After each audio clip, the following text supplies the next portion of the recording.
Tuh, ini kok rumputnya seger banget. Ya seger lah Neng. Kalau kayak gini saya juga mau lah makannya. Lah, tapi perutnya kembung, Bu. Jangan-jangan dia makan balon. Apa kita tusuk aja, Bu? Ada apa ini, ada apa? Tadi mau ditusuk sama Linggar perutnya. Jangan, nunggu ahlinya terlebih dahulu. Oh, gitu.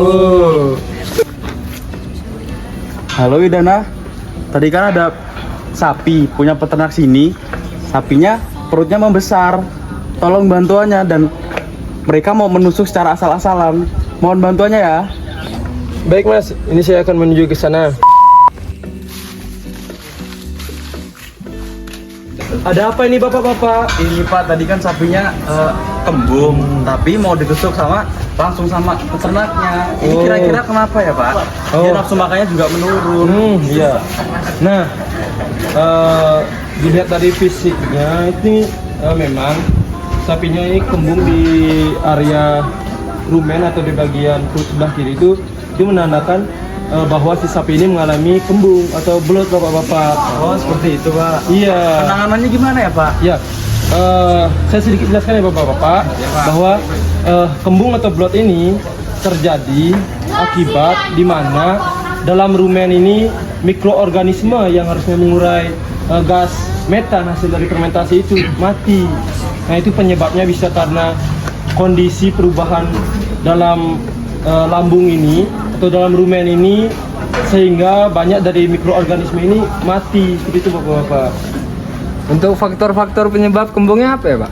Nah, untuk penyebab kembung sendiri itu ada beberapa faktor, Bapak. Yang pertama itu karena adanya pemberian pakan hijauan itu yang berganti secara mendadak seperti itu. Nah, biasanya misalnya nih Bapak-bapak memberikan kebun jagung seperti ini, terus tiba-tiba diganti hijauan dalam jumlah atau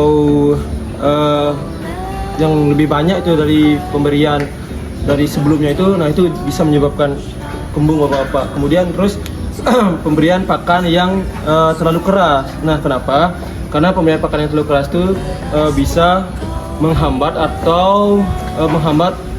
dari terbentuknya itu saliva di dalam mulut yang itu membantu proses di dalam rumen tadi itu. Kemudian ada juga karena dari turunan bapak, dari misalnya sapinya demam nih, diam aja itu, nah itu karena dia tidak ada kegiatan atau interaksi mengunyah itu yang mengakibatkan itu tidak terbentuknya saliva itu juga bisa bapak, seperti itu. Widana izin tanya, kalau misalnya untuk pakan yang basah itu bisa menyebabkan bloat atau tidak? Nah, untuk penyakit bloat sendiri atau kembung ini itu bisa terjadi dengan ada akibatnya itu pemberian rumput yang masih basah. Nah itu kenapa? Karena pemberian rumput yang masih basah itu mengakibatkan di mana rumput yang masih basah itu kan mengandung kadar airnya itu masih tinggi. Nah nantinya di dalam rumen itu fermentasi itu lebih intens oleh mikroorganisme sehingga nantinya itu lebih banyak lagi produksi gas dalam rumput di dalam rumen seperti itu. Dari cara penanganannya itu gimana, Pak Wid?